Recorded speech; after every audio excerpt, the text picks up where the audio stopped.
Kimberly Hayes-Moga. And I'm Amanda Day. And you're listening to Fundraising Heyday, where we cover the how-tos of grants and fundraising. And how we can all do a better job of changing the world through philanthropy. So you may know, first of all, welcome if you've never listened to us before. Hi, hello.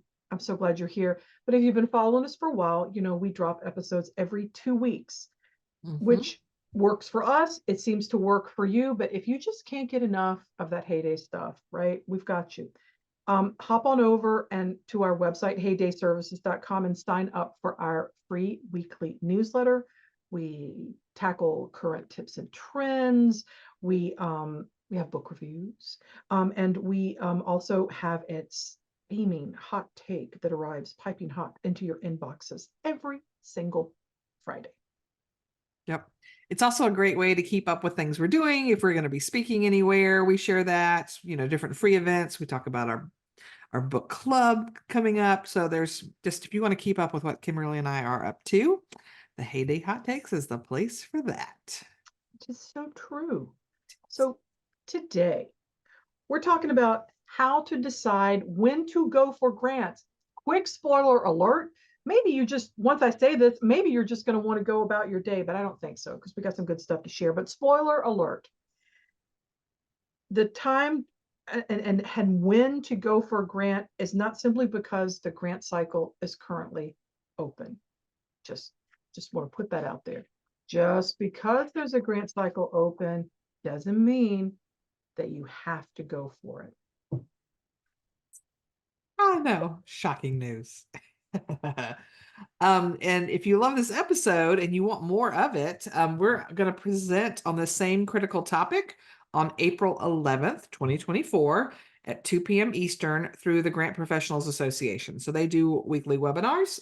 So it's a free event for GPA members. If you just mosey on over to grantprofessionals.org, you can find their webinars and events and sign on up. And you can, even if you're not a member, you can attend, but there's a cost associated. Yeah, they have lots of good training. We're excited to be included and hope to see you there if that's something that you think you might like. Hey there, we are thrilled at the Fundraising Heyday podcast to bring in Kim Joyce and Associates as a sponsor. This incredible grant consulting firm based in Arizona has worked with nonprofits, for-profits, agencies of all sizes, from tribal governments to hospitals, universities, and everything in between. CEO Kim Joyce is here to share some really interesting tips and tricks that she's learned in her lived experience in this incredibly successful firm. We're so glad you could join us. So Kim Joyce and Associates has secured over $360 million, I feel like $1 million, in grant awards since its inception. That's quite a track record. But we know no one has a 100% success rate. So how do you explain to clients about your track record not being a guarantee of an award, but still worthy of the time and expertise that you bring to the table? First of all, I always tell prospective clients grants are never a guarantee. We can never guarantee that. And I tell them if someone guarantees that, you should put on your Nikes and run the other way because it's not true. So I also tell them, we have a track record in history. We've secured over $360 million in grant funding for our clients. We've written thousands of grants. We have some of the most seasoned and talented writers in the nation. And with our structure and process, we can write the most competitive grants possible. However, again, I'm always honest and upfront. Grants are never a guarantee. There could be reasons outside of our control that cause a grant to get declined. But our current track record of success and our client referrals and testimonials paint the picture of why KJA is a smart and strategic investment of our clients' time and resources. To find out more about the incredible team at Kim Joyce and Associates, visit kimjoyceandassociates.com.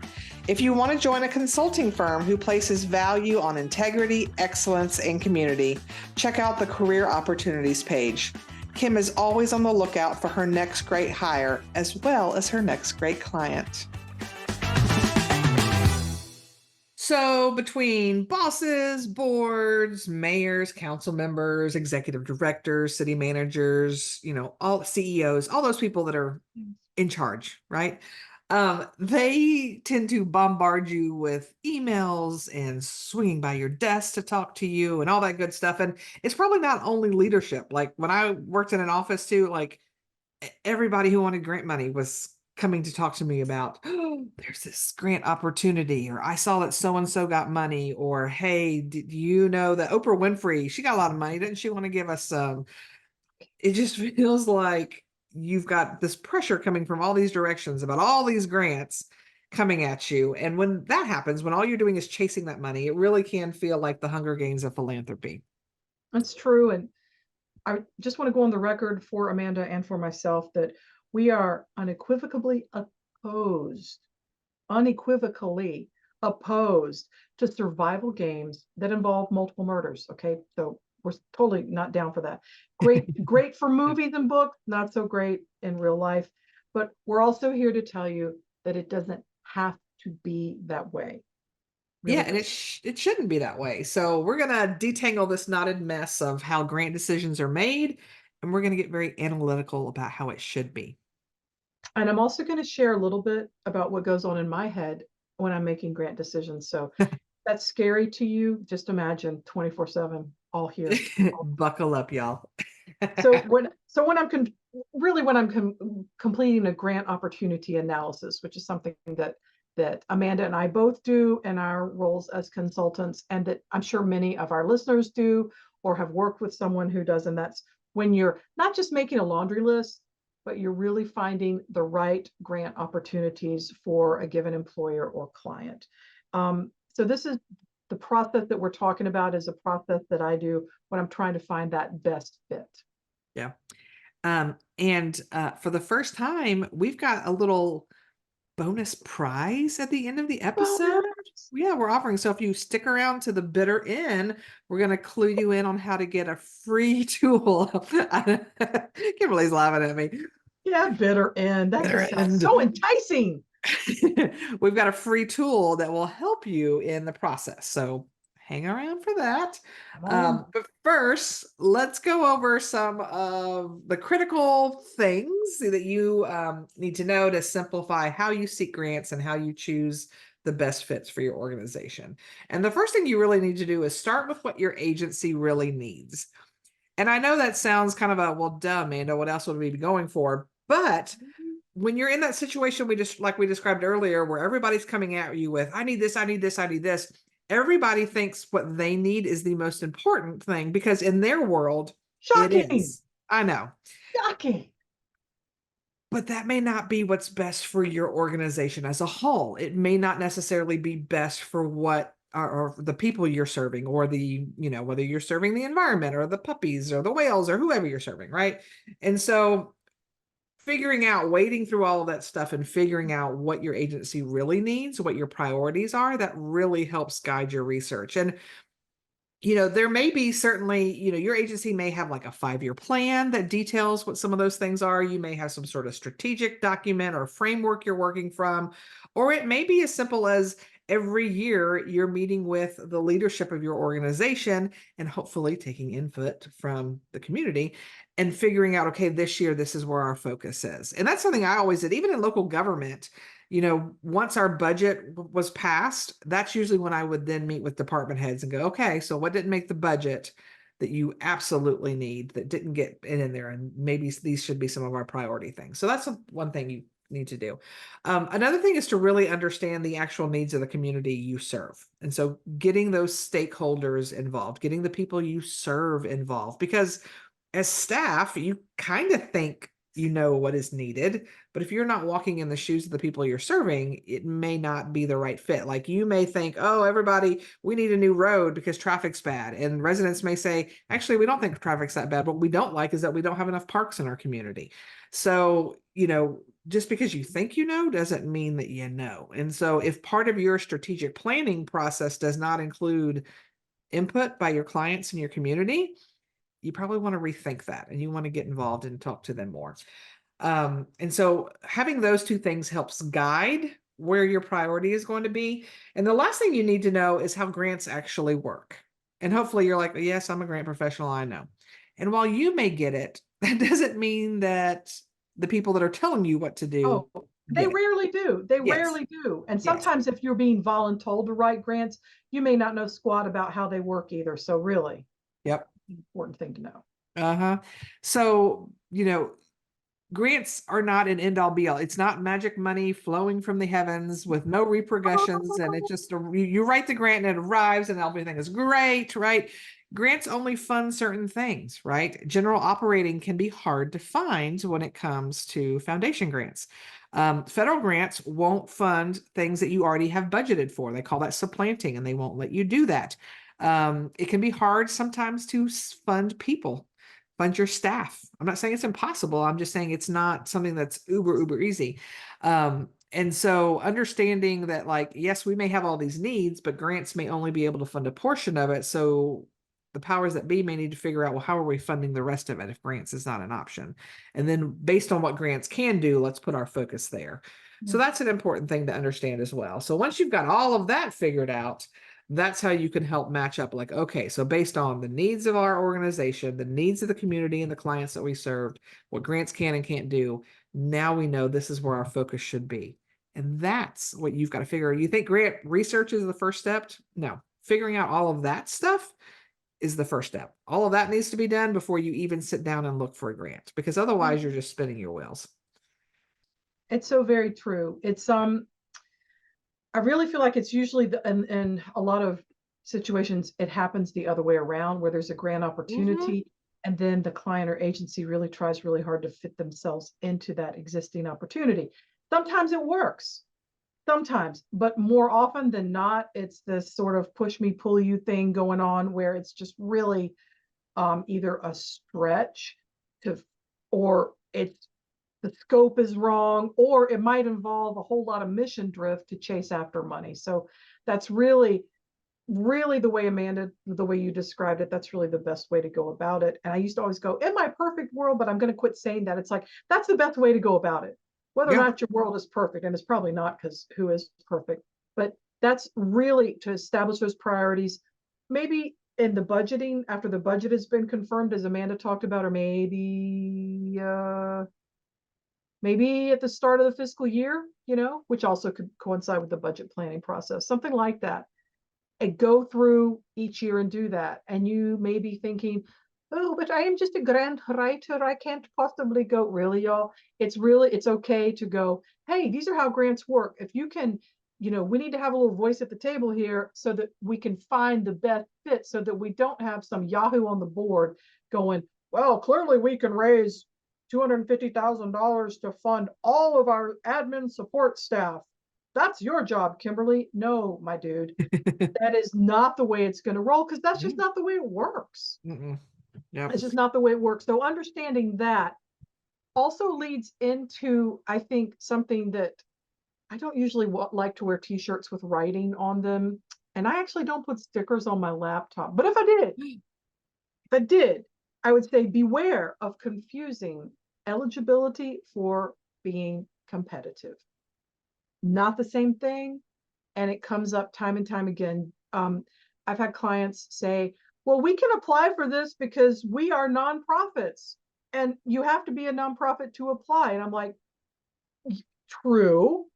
Yeah. This is usually around like federal or state grants where there's a lot of money. Okay. And I get it. It's the attraction, I get it, but I'm also like, right. But you don't have these other things, but we can apply because we're a nonprofit. Right. But so you're eligible to apply, but that doesn't mean you have a chance in hell of getting the grant. And those chances come about by carefully focusing on, they're asking that applicants address at least 3 of these 5 focus areas, or at least one of these 3 focus areas. How do we line up? Show me where the fit is. If I'm not seeing it right away, I'm like, let's just walk through. Let's talk about it. Where is this fit? What is it that makes this the right? And having those conversations, just, taking the emotion out of it and just walking someone through that, by and large, is a way to sort of get you past wasting a client's money for a grant that they really aren't. It's not even a Hail Mary long shot. It's like you're going to be knocked out of the first round of review kind of thing. You Mm-hmm. can make the difference between that and then creating a strategic grant approach that, yes, it's saving them money because they're not paying you to write the grants, but it's also educating them and their board on, yes, grants can do this, but there's also all this other revenue source areas that we should probably be addressing too. So it can have all sorts of repercussions. And just by positioning yourself as the subject matter expert in your organization, particularly if you are not part of a grants team, on how grants work, can go a long way in helping folks stop confusing being eligible for being competitive, because they're just two different things. Yeah. And I have a feeling, Amanda, you have some thoughts and feelings. I do, and a couple of things to share too. You may be listening to it going, "This is great," but I don't even know where to find the grants. We actually have several episodes about how to do prospect research and how to do it best and where you can do it.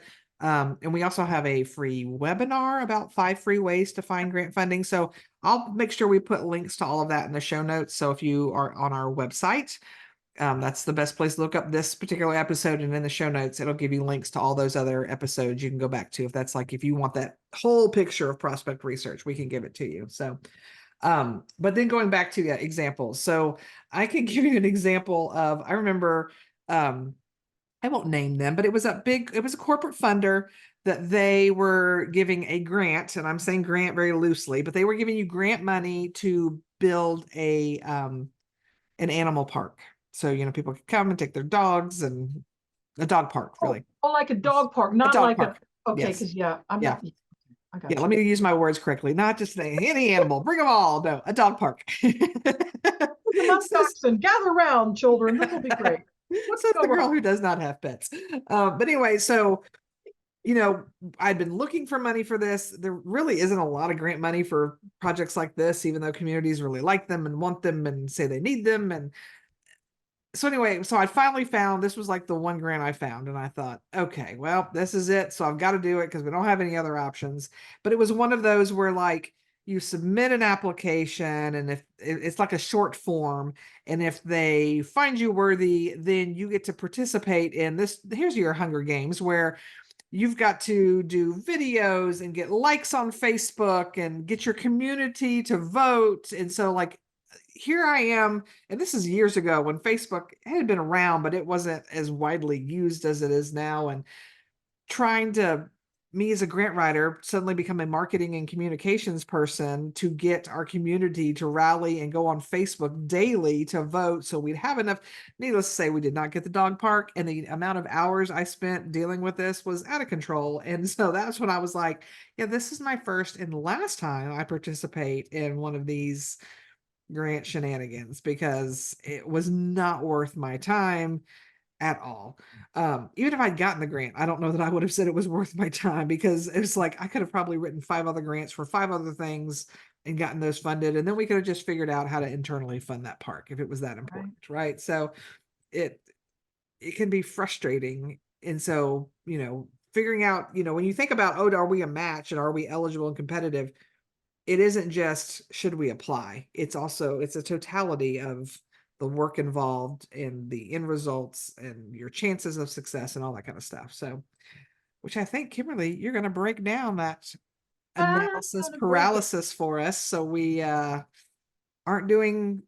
participating in things that aren't worth our time. Or we're just stuck with, oh, I did prospect research, which, as Amanda talked about, that's Yeah. not the purpose of this episode, but I've done my research, I've done freeways, I've gone online, whatever I've done, grants.gov, whatever. And I've found this list of 30, so I guess I'll be writing 30 grants. No, you need to look at them, and then, as we're running through this sort of our ways of doing that, you need to analyze them. And I think that's where a lot of times, if someone comes up to you and goes, oh yeah, I'm going to do your prospect research for you, that'll be $1 bajillion, and they give you 100 and there's nothing. I mean, chances are that was just a good search through a search engine, or maybe 2, and it was combined into some sort of big spreadsheet, and have a nice day. And that's then if they're leaving it up to you to cull, or you're just working on your own and you're trying to cull, this is where we're starting from today to sort of Yeah. walk you through that.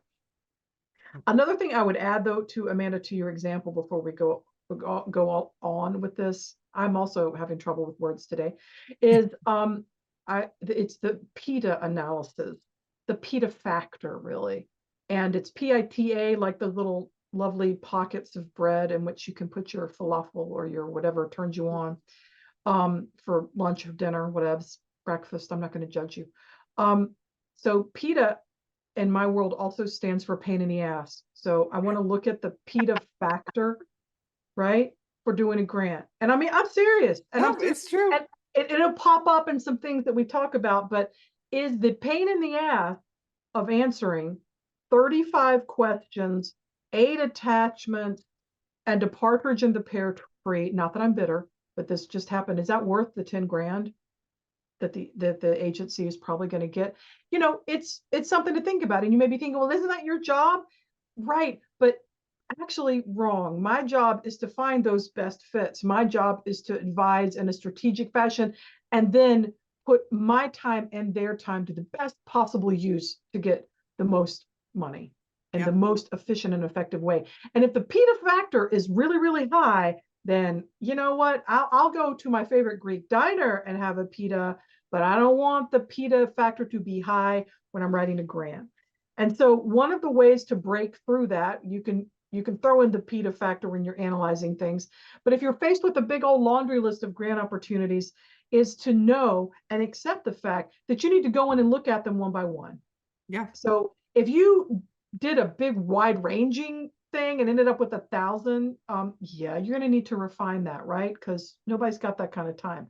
But once you've refined it as much as you can using whatever algorithms or whatever technology or observation or whatever is there for you, then the work begins of moving forward with that, because committing to writing, submitting, and possibly managing 30 grants a year may or may not be the right way for you to move ahead.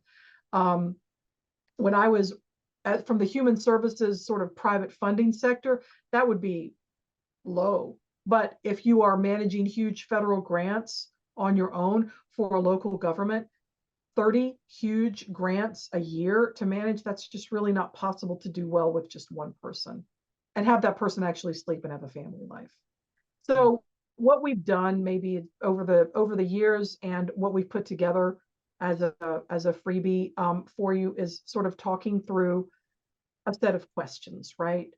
To ask yourself, again, back in my brain, how I'm looking at it. It's going to take longer to talk about it than it does to actually do, but that's why we're here. We're here to walk you through the process. Yep. So it's basically just a set of questions that you kind of go through and kind of decide yes or no. And, there's no magical formula to, like, if 5 are yes and 10 are no, then don't do it. But it'll help you come to that final conclusion much easier than just going, oh, this doesn't feel like a right fit. It's concrete data, it's good information, and it is really helpful too that it's not just for you as the grant professional to figure out yay or nay on something, but it also is a way, if your boss comes back, well, why aren't we going for this grant? You don't just want to say, well, I looked at it and it's not a good fit. I mean, you can say that, but usually they're like, well, I think you should go for it. But if you're going through, we analyzed it and this is what we figured out. This is a helpful tool, is what I'm getting at. So, as you're looking at the RFP, the NOFA, the OFA, whatever acronyms I like to call it, or maybe it's just the direction from the Foundation Directory Online, it's like they gave 10 grants this year. All of them were in California, and they all were for general operating for this kind of thing. And there you go. That's all you have. But looking at whatever it is, a big thing you're looking at is the deadlines. Okay. And the one thing is the deadline feasible given the status of your program? Okay. So the answer may differ. If your program is ready to go, like you know what the budget is, you know the goals and objectives, you know what you're going to do, you know how many people you need to hire and how much it's going to cost you and all of that stuff. Yep. That's very different from a deadline coming up in maybe 2 weeks versus we know we've got this program kind of sort of, but we still got to figure out some of the details. I feel like how it works. If you don't know how it Yeah. works, yeah, then you probably aren't going to have time in 2 weeks to put together this full proposal, right? So is a deadline feasible based on the status of your program right now? Is it also feasible given the amount of work required for the grant, right? So, you may hand me one, it may be the same program I'm writing for. There may be one grant that's due in 2 days that actually I'm like, hey, this is just a letter of intent that's one page and we just have to email it to them within 2 days. You know what? We've already got the program together. I can write that right now, no Absolutely. problem. But if it's a big federal proposal, 2 weeks isn't enough time, right? Because of all the attachments and all the narrative you have to put together and all the information and the support letters and all the things, right? So it's not just what is the deadline, but what is the requirements of the funder, and is there enough time to do that? Um, Another thing is there enough time to produce all the things you have to do? Again, sometimes an application really is just a few words on a page, but that's rare. Usually it is the application plus all the other stuff, kind of what I mentioned earlier. It's support letters. It may be a resolution from your board. It may be a list of your board of directors. It could be a map showing where this program is going to happen. It could be an MOA or an MOU that has to be Yes. signed by your partners agencies. Uh-huh. It could Agreement. be your most recent financial statements or your most recently submitted 990 or your annual report or your most recent audit or It could be job descriptions and yes. resumes from everyone and their mother. I'm just saying. Yeah. So again, it's not just can I write the grant, but do I have the time to get all of this stuff together? And some things you may have on hand already, but other True. things you may have to create. And so all of that factors into your timeline of is this deadline feasible based on that? And one other thing too, which I don't think this isn't on our list here, but just thinking of it's not only that, but like also what is your workload right now? I mentioned like, hey, if there's this grant due in 2 days and it's just a letter, I could probably write it. Well, I probably could if I had nothing else on my plate. But if I have 3 other federal grants that are due in 2 days that I'm still wrapping up, I probably don't have time to even write a one-page letter. So the deadline it's not just the work to do that grant, it's what else are you doing in your life and your job. And you may or may not have time to do it this round.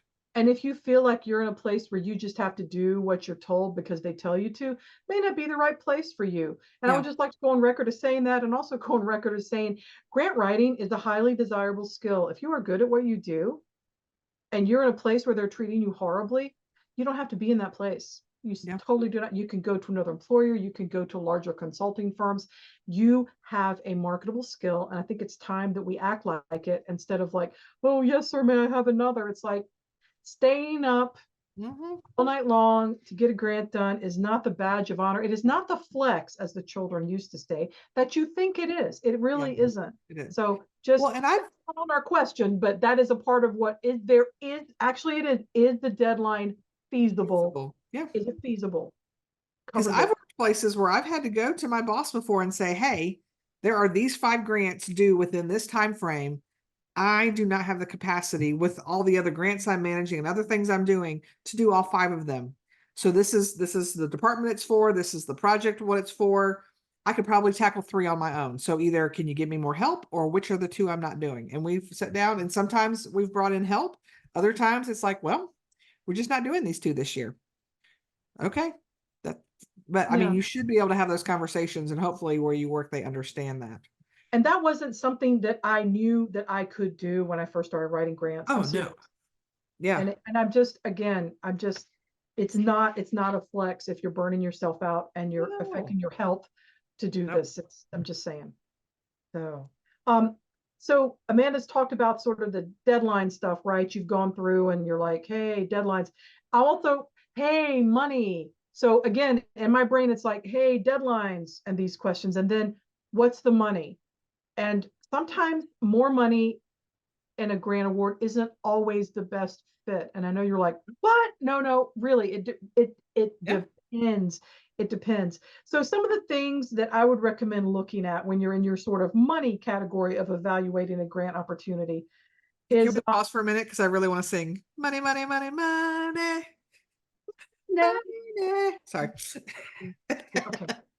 We haven't had a song in Right a while. violation hits the airways. We have no idea what we just sang, and we're not gonna, don't sue us.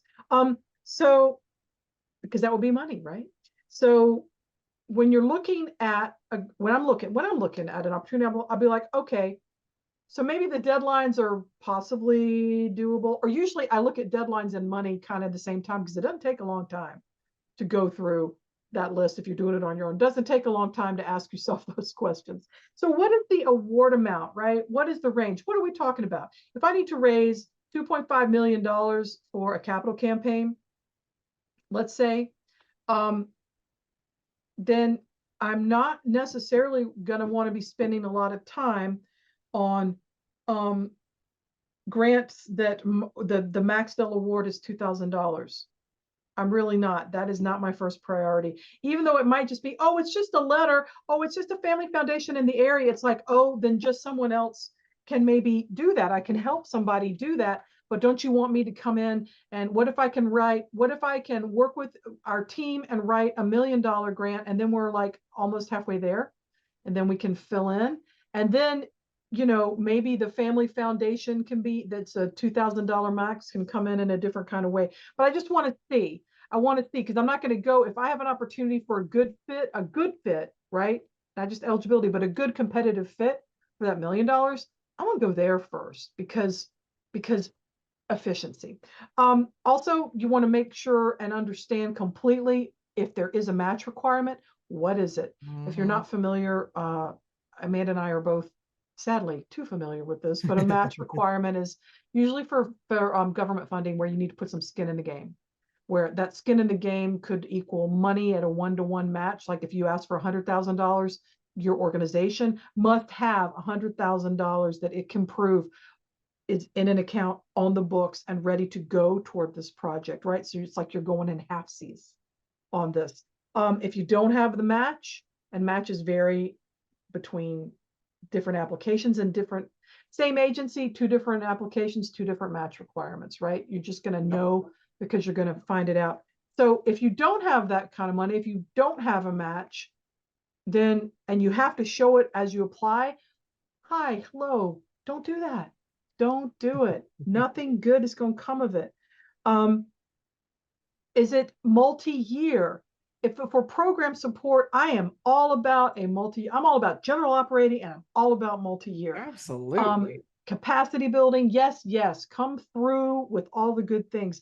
But seriously though, multi-year, right, Amanda? It's like, then you're not having to go through the same process every year, and it can give you some continuity to really track in some results. Yeah, I had a local funder for one of my clients that the application was kind of a pain in the butt. Like it was one of those, like, all these attachments, it has to be in Yep. this order. They wanted one original and 12 copies, and you had to pay and deliver. And it was just one of those things. I'm like, really, the amount of time.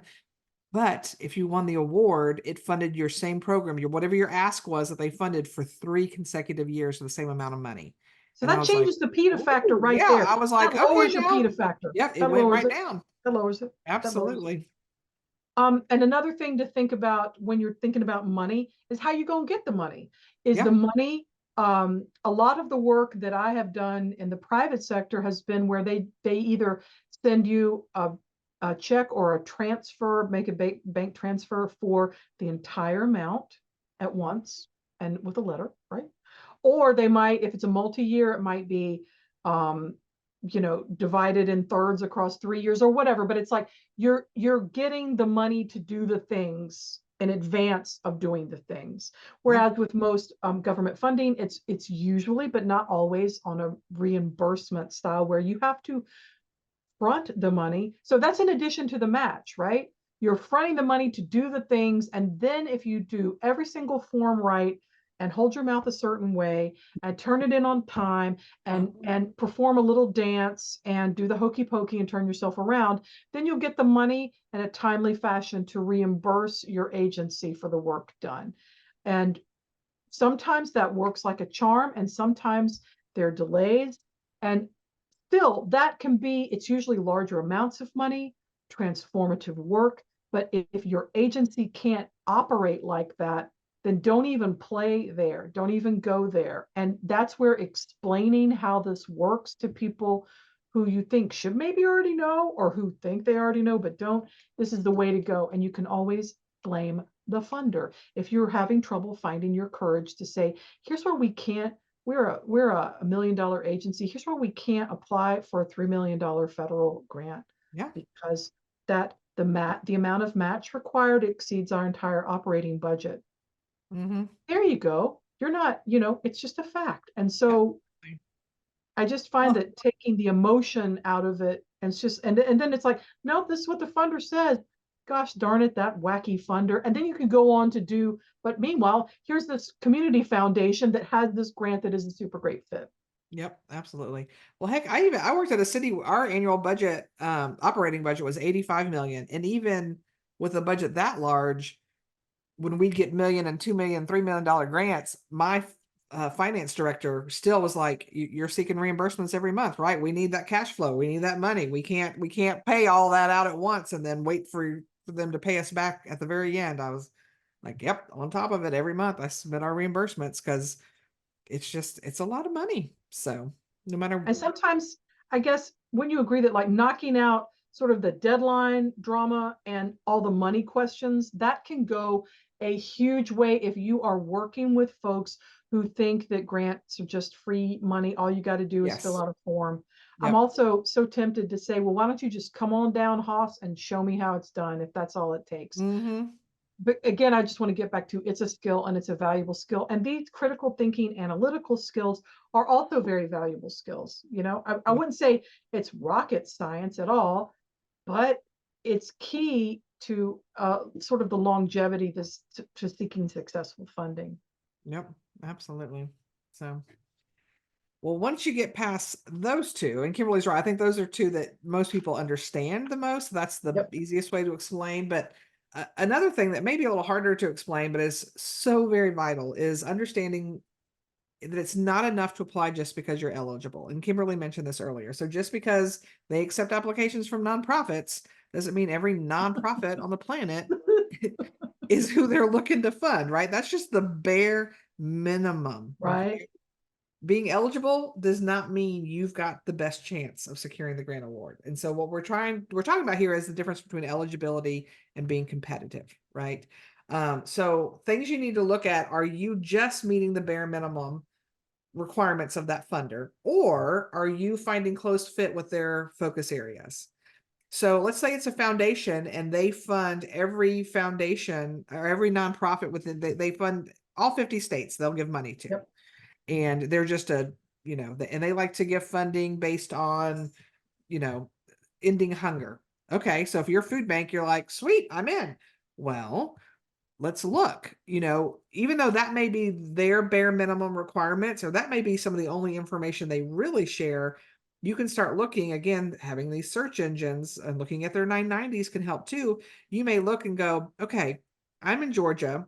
This foundation is located in Michigan. They say they fund all 50 states. And I'm looking and I'm saying, yeah, they did fund California one time and they did fund somebody in Florida, but 99% of who they fund is in Michigan. And I'm looking back 3 years and they've never funded anything in Georgia. That is not on top of my list to go. That is not No. on top of my Yeah. list to Could go. you apply? Yes. Will they look at Yeah. your application? Yes. Are they going to fund you? I mean, I don't have a crystal ball, but I doubt it. Now, there are certainly factors, right? Let's say someone on your board knows somebody on their board, like maybe they went to college together and they're willing to reach out and have a phone call. And the guy's like, absolutely, I'll put you at the top of my list. I'll fight for you. Okay, that changes the factors, right? But without that kind of connection, that's the kind of one I wouldn't look at. When it comes to federal grants, a lot of times, it may be for every police department is eligible to apply for this. Okay, great. But then when you start looking and they're like, we give priority to agencies who work hand in hand with their district attorney's office.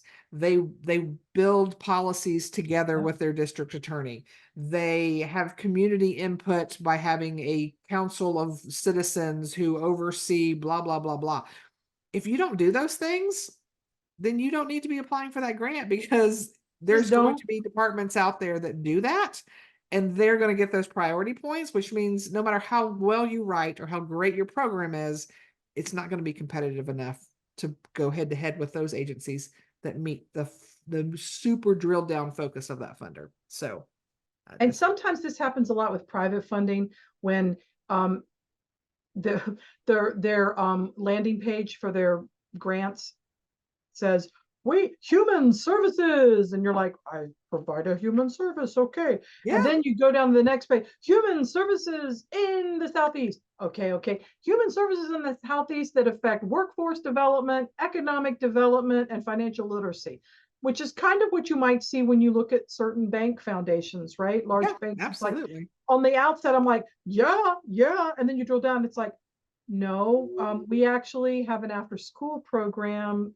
and we don't want a bank to come in and talk to our kids about financial literacy when their banking practices probably keep their parents from having accounts. I'm just preaching a little, but I'm just saying, it's usually it's the old devil in the details, or the grant dollars are kind of in the details. And another thing I would add that is not on the list of questions, but maybe should be, is there's a place on the 990, and I'm trying to remember the section number and I can't, but whatever. It's where it says, do they only give to pre-selected organizations? And if but here's the trick. Sometimes foundations don't check that, and they should, but that gets back to what Amanda's, your example of the, yeah, we give everywhere. 99%, according to our giving history, is in Michigan. That's where you really need to suss that out. So if you find out that a foundation, and again, private foundation, not talking about government funding, only gives to pre-selected organizations, I wouldn't say, no, never touch them again, but that would not be my first priority. That would not make the first priority of my grants calendar, because you could, through a series of outreach, of invitations, interactions, communications, maybe get a site visit. But that's when you're doing quick and dirty, here are my grant seeking priorities. I would not put that at the top of your list unless you read that and go, wait a minute, they've never given us money before, but their son's nephew's dog walker's hairdresser volunteers with us. I'm being Yeah. facetious, but like, if there's a connection, but it's a long game.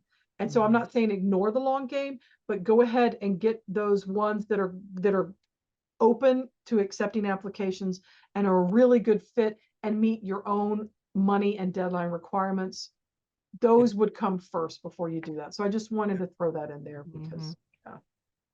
One other thing I would check when it comes to the eligibility versus competitiveness debate is how many awards are they giving? And, you know, a lot of federal funders will tell you how many expected to give. And even a lot of private funders don't. A lot of yeah, private funders don't. a lot of them don't, but you can, again, you can look historically and see, like, hey, last year they gave 20, the year before they gave 19, the year before they gave 22. Okay, so that's it. Or, oh my gosh, they gave to hundreds this year and the year before. So you can kind of suss that out. But I've seen so many times with foundation grant, or not foundation, but federal grants, I've seen plenty of grants out there that they give one grant. And it's like, yeah, if you don't check every single box, I wouldn't, even if you're like, oh, we're like 99% there. I don't know that I'd still apply, because I'm like, there's gonna be someone out there that checks every box. Whew. Kimberly's There like, is maybe 99% I'd go for it. no, there is an exception. I worked with a colleague on a grant. It was a SAMHSA grant. Uh-huh. She brought me in because the deadline was horrendous. And both of us were like, how? I don't know. I mean, and they only gave out 2. Uh-huh. And that agency got one of the 2, and it had not got, I mean, it can happen, but first of all, it was an agency that's doing stellar work.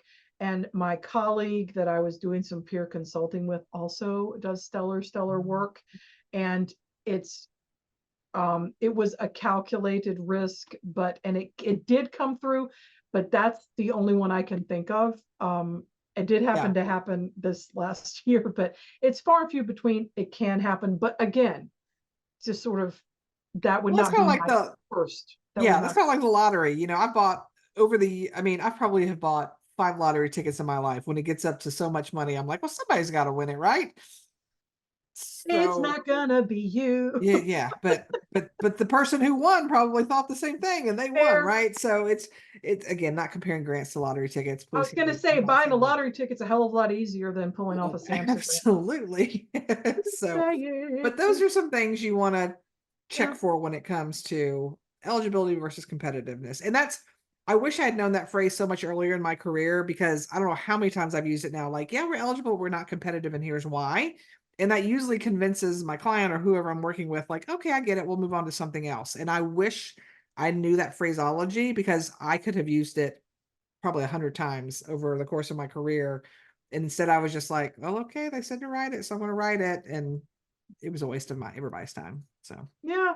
And again, I think it takes sometimes there's all sorts of just crappy power dynamics that goes on, where shocking, you might have people who have a great deal of administrative power but have little or no knowledge of mhm, the kind of work you do, or equally shocking, they may or may not choose to take you seriously based on the person you are.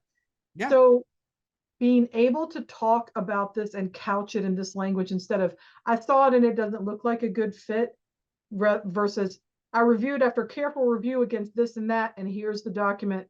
Really, this yeah, is not going to be in our best interest, and here's why, and we'll keep this on file. It just goes a long way, and it's also a way to sort of continue to professionalize the work that we do because it really chaps me when I hear people go, oh, well, I'm just filling out, oh, you can just fill out forms, or you just, I had a VP tell me one time, oh, well, you're just over there writing letters. And I'm like, I got your letters right here, Holmes. That is not what is going on here. That is not what we do. Um, a final thing to consider, and again, I go through all of these questions for each grant opportunity. And of course, it does not take me 30 to 45 minutes to do this, but I'm saying I'll walk it through. And if anything kicks out in the levels above, like if the deadline is a no-go, then it's a no-go. But if I get all the way down to the end, and yeah, they're not pre-selected only, and they're not this and they're not that, and the money's good and all that.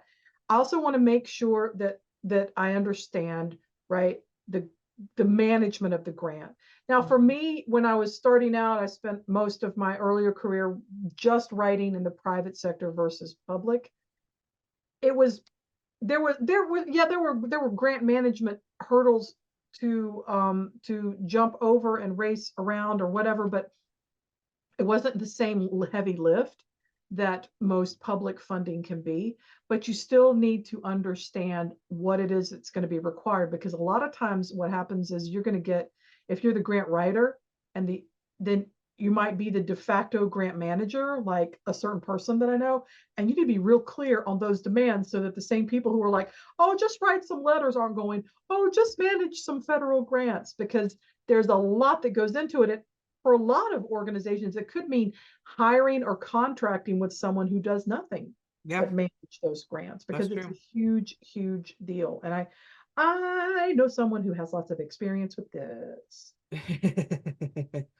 Yeah, it's grant management can make any number of grants not worth the money you're getting because of all the hoops you have to jump through and all the people involved. Because oftentimes, Kimberly says, oftentimes if you're the writer, you're suddenly managing grants too. But the No. reality is, even if it does get stuck in your lap, it's still going to involve other people because finance people are going to have to get involved because of all the financial reporting and the procurement process and all of those sorts of things. And whoever is carrying out the program that you funded, they're going to have to share knowledge and information for you to even be able to turn in the reports that are inevitable. So grant management, if there's a heavy burden of grant management, that has to be weighed with, is it worth the dollar amount that we're getting?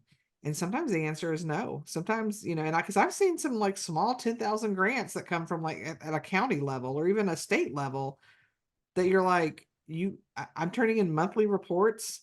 I'm gonna have to do a site visit. You also want a copy of I've got to have a copy of the invoice and the check and the cleared check before you'll pay me back. And if it's just you start So you could realizing it's it could costing me cost more to manage. 5,000, it could cost $7,500 of employee time to manage a $10,000 grant if it's Yeah, like that. And it's like, really, you're going to do all that? Maybe you should just have, an individual donor campaign kind of, and make yeah, $3,500 and call it a day. yeah. the ROI would be certainly be better. So 2,500, sorry, math, yes. $2,500 and call it a Yep. day.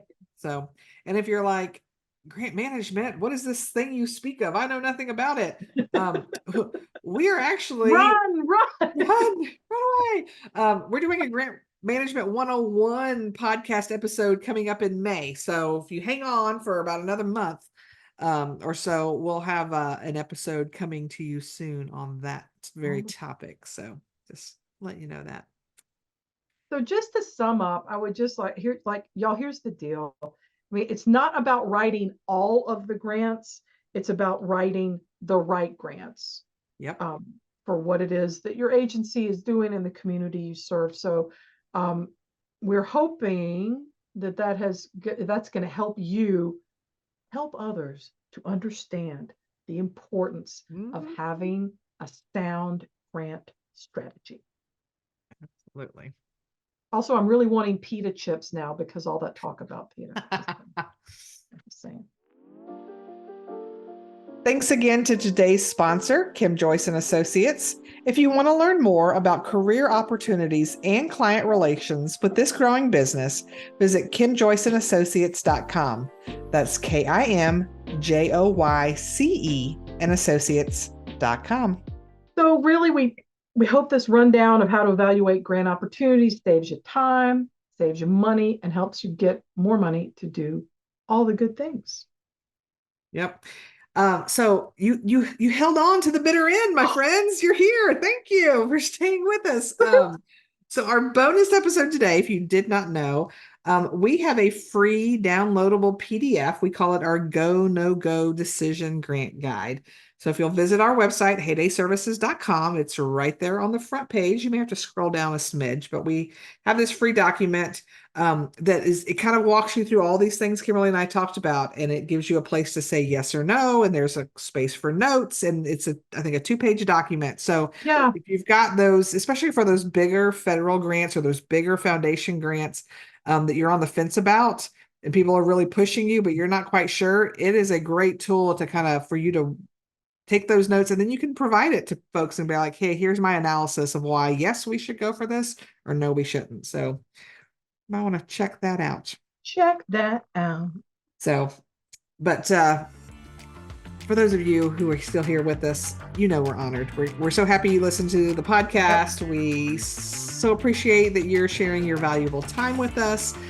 We love doing this, and we hope you enjoy it as much as we do. We hope you'll join us again in 2 weeks. We are going to talk with a couple of individuals who are behind the More Than a Grant Writer movement. These ladies are definitely speaking our language, and we can't wait to share their story and have them talk about how they're making lasting change within the world of philanthropy. So we'll see you then. Bye.